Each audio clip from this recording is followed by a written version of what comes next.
Dzisiaj porozmawiamy o wątkach Rosji w twórczości Miłosza. Jest ze mną pani dr Monika Wójciak z Instytutu Filologii Słowiańskiej. Pani doktor jest pomysłodawczynią i współredaktorką 2 tomów poświęconych właśnie Rosji Miłosza, wydanych przez Zeszyty Literackie. Skąd pomysł na tę publikację? Teksty poświęcone Rosji, teksty Czesława Miłosza zaczęłam gromadzić podczas pisania pracy doktorskiej. Okazało się wówczas, że po pierwsze tych tekstów jest bardzo dużo, po drugie wiele z nich zostało opublikowanych w Stanach Zjednoczonych, a nie przetłumaczonych na język polski. Niektóre zostały przetłumaczone, ale ukazały się tylko w drugim obiegu literackim, a pozostałe były rozproszone. Po trzecie, zebranie wszystkich tekstów w jednym miejscu pokazało, jak ważnym jest wątek rosyjski, ważnym tropem, ważnym tematem w twórczości i refleksji Czesława Miłosza. 2-tomowa antologia zatem stała się syntezą refleksji Miłosza na temat filozofii, kultury, literatury rosyjskiej. A jaką rolę pełniła Rosja w twórczości, w biografii twórczej Miłosza? Jak Miłosz zetknął się z Rosją? Gdybym miała wskazać takie najważniejsze tropy dotyczące spotkania Miłosza z Rosją, to niewątpliwie byłyby to 2 podróże w głąb imperium. Pierwszą podróż 2-letni zaledwie Czesław odbył wraz z rodzicami do Krasnojarska na Syberię. Ojciec Miłosza, Aleksander, inżynier, wyjechał nad Jenisej w poszukiwaniu dobrze płatnej pracy, ale też przygody. Syberia wówczas była przestrzenią ogromnych możliwości, a władze carskie nie szczędziły środków na zagospodarowanie bezkresnych terytoriów syberyjskich. I wielu Polaków wyjeżdżało do właśnie tych miejsc, na Syberię w poszukiwaniu awansu społecznego, możliwości rozwoju, tym samym nadając Syberii nowe znaczenie. Syberia nie była już tylko miejscem martyrologii, zsyłek, katorgi, ale też właśnie stanowiła nowe wyzwanie i zaczęła tak konotować bardziej pozytywnie. Do tej podróży Miłosz wielokrotnie powracał w wierszach i esejach. Druga podróż rozpoczęła się w 1915 roku i jej okoliczności były już bardziej dramatyczne, ponieważ spowodowane wybuchem I wojny światowej. Aleksander Miłosz został zmobilizowany przez armię carską i jako naczelnik oddziału remontowo-drogowego podejmował pracę wzdłuż linii frontu. W tę trudną i niebezpieczną wędrówkę zabrał również żonę i kilkuletniego syna. W 1917 roku Miłoszowie docierają do Rżewa nad Wołgą i tam wybucha rewolucja, której zostają świadkami. Czyli kilkuletni Miłosz widzi rewolucję.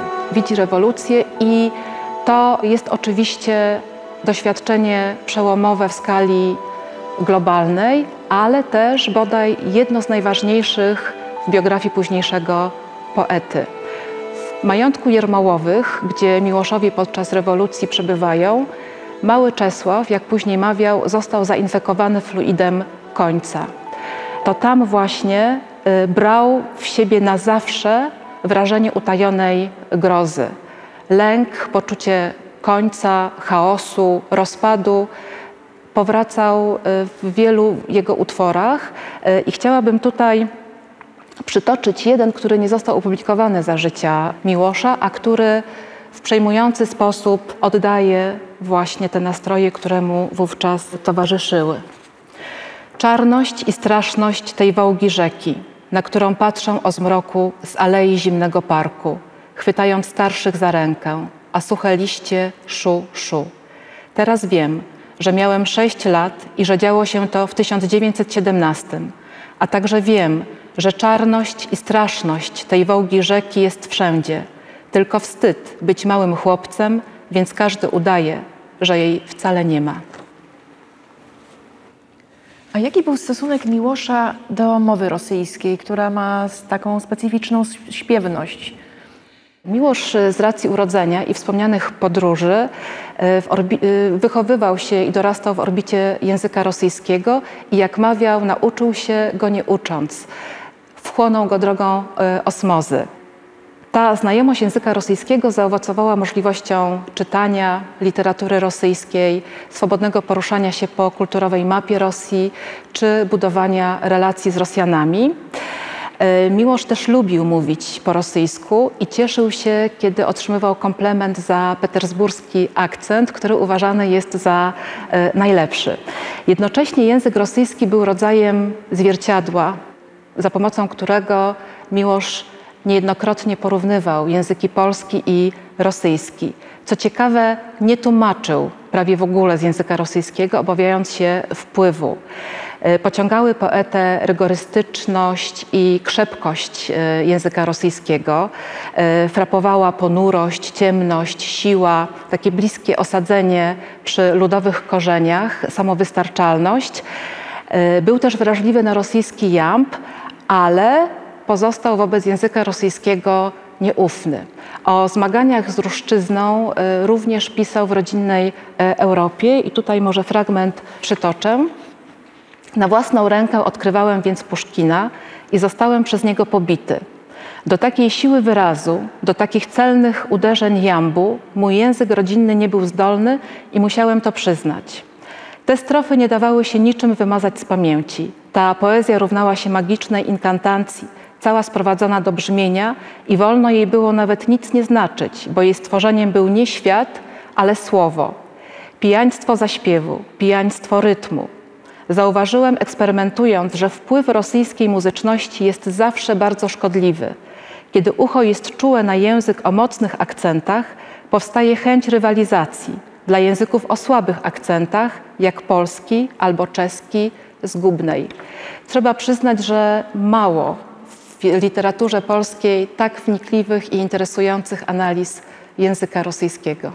A jednocześnie bardzo charakterystyczna jest ta wstrzemięźliwość Miłosza właśnie wobec muzyczności mowy rosyjskiej, która niejako mogłaby przesłaniać rozważania na temat idei.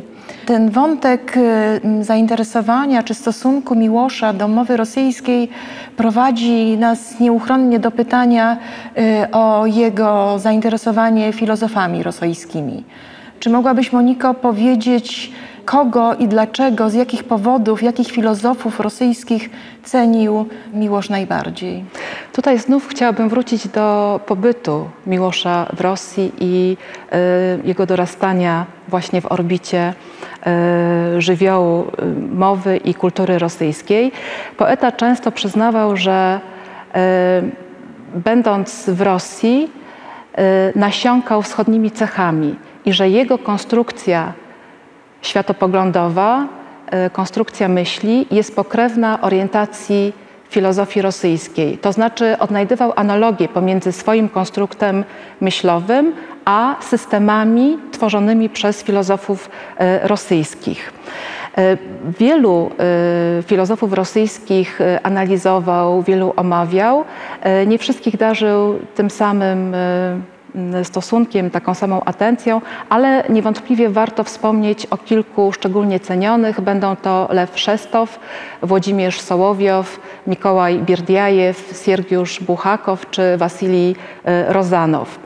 Filozofia rosyjska pomagała czy pozwalała Miłoszowi na przezwyciężenie pewnej aporii dotyczącej kwestii religijnych.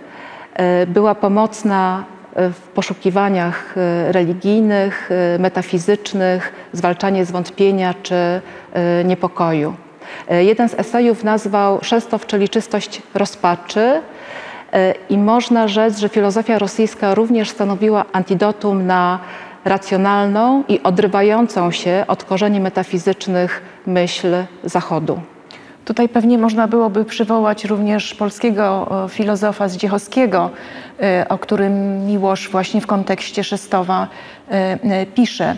A jakie tematy rozważał z rosyjskimi filozofami Miłosz jako własne? Czy były jakieś wspólne pytania, które rozważali? Oczywiście tak. U Sołowiowa na przykład Miłosz odnajdywał bodaj najważniejsze w swoich poszukiwaniach twórczych pytanie unde malum, skąd zło. I w kontekście tej kwestii omawiał dość zapomniany dzisiaj, ale wciąż aktualny i bardzo ważny szkic Sołowiowa Krótka przypowieść o Antychryście i zestawiał ten utwór z legendą o wielkim inkwizytorze Fiodora Dostojewskiego. Miłosz twierdzi, że są to utwory o sile równej Ewangelii zapisanej w Piśmie Świętym i żadna inna literatura nie wydała podobnych utworów. U Dostojewskiego też dostrzega taki problem, z którym Dostojewski się mierzył, zwątpienia i niemożności wiary i twierdzi, że w żadnym innym utworze nie było to z taką mocą wyrażone. Powieściowy autor legendy, Iwan Karamazow, nie jest jednak tylko ateistą, to dla niego za prymitywne. On Boga unieważnia na zasadach moralnych i trudno oprzeć się jego argumentacji. Zarówno u Sołowiowa i Dostojewskiego pojawia się kwestia zła, ale też właśnie ten problem konotuje pytanie o wolność wyboru i pytanie, czy można zrezygnować z wolności na rzecz całkowitego podporządkowania, ale też dobrobytu i takiego pozbawionego rozterek moralnych żywota. Ważna jest tu zapewne również kwestia niezawinionego cierpienia. Dostojewski był najważniejszym chyba prozaikiem, do którego nawiązywał właśnie, którego czytał, wykładał również Miłosz. Dlaczego akurat Dostojewski? O zainteresowaniu Dostojewskim właściwie przesądził przypadek. Miłosz przez wiele lat wykładał twórczość rosyjskiego pisarza na Uniwersytecie Kalifornijskim w Berkeley, ale co ważne, na marginesie działalności dydaktycznej napisał wiele szkiców i esejów poświęconych Dostojewskiemu. I kiedy analizujemy te teksty dzisiaj, można spostrzec, w jak oryginalny i interesujący sposób Miłosz szuka sposobu na to, by odkryć w inny niż znany dotąd sposób interpretacji rosyjskich powieści. Interpretuje je za pomocą takich kluczy jak myśl wspomnianego już Włodzimierza Sołowiowa, ale też Jeana Paula Sartra, Emanuela Swedenborga czy Adama Mickiewicza. To ważny prozaik, a poeci? Jakimi poetami interesował się oczywiście z kręgu kultury rosyjskiej Miłosz? Czy byli tacy poeci szczególnie dla niego ważni? Jednym z najważniejszych na pewno jest Osip Mandelstam, poeta i prozaik, przedstawiciel rosyjskiego modernizmu i srebrnego wieku, a także współtwórca akmeizmu. Bardzo ważną cezurą w biografii Mandelstama było stworzenie wiersza, w którym w negatywny sposób ukazuje Józefa Stalina. Za ten wiersz Mandelstam został aresztowany, zesłany, a w konsekwencji tego zginął w drodze na Kołymę w 1938 roku. Do wierszy Mandelstama Miłosz również wraca podczas zajęć na Uniwersytecie Kalifornijskim i lista, którą pozostawił, zawiera spis utworów z lat 1913-1938 i lista ta kończy się wierszem Lamarck z 1932 roku. Wspominam o tym wierszu nieprzypadkowo, ponieważ pod koniec życia, w ostatnich miesiącach życia, co nabiera wręcz symbolicznego znaczenia, Miłosz do tego wiersza jeszcze raz powraca i napisał wówczas, a właściwie podyktował, wzmożony już chorobą, komentarz, w którym Lamarck staje się Wergiliuszem poety i sprowadza go po drabinie jestestwa na samo dno, do miejsc zamieszkałych przez najbardziej elementarne byty. Jest to dantejska, infernalna podróż, ale w odróżnieniu od Dantego Mandelstam pokazuje proces unicestwienia człowieka pozbawiony kary, winy i sądu. A więc jest tu znaczna różnica. Miłosz w tym komentarzu stwierdził też, że jest to straszny wiersz, w którym w proroczym, profetycznym tonie Mandelstam wieszczy kres kultury wysokiej i degradację człowieka. Miłosz jest jednak również autorem szkicu, eseju, w którym krytycznej ocenie poddaje jeden z wierszy Mandelstama, słynną odę do Stalina. Dlaczego? Czy było to sprawiedliwe? Ten esej Miłosza wywołał niesłychanie burzliwą dysputę również w życiu literackim w Polsce. Mandelstam rzeczywiście napisał taki wiersz, oda, tak go zatytułował. Powstał on w 1937 roku, a więc na rok przed śmiercią. I jest to panegiryk artystycznie wybitny, w którym Mandelstam w sposób apologetyczny przedstawia Stalina. Ale trzeba pamiętać o okolicznościach powstania tego wiersza. Właściwie tutaj Mandelstam walczy o życie i ten wiersz jest formą obrony. Miłosz zobaczył to inaczej. Według niego stosunek Mandelstama do ustroju komunistycznego, do systemu panującego w Związku Radzieckim, a także do samego Stalina nie był jednoznaczny. To też pokazuje tą dualność w odniesieniu Miłosza do literatury rosyjskiej, do Rosji jako pewnego projektu kulturowego. Ta dualność, ta dychotomiczność nieustannie tutaj się przejawia w całej jego refleksji.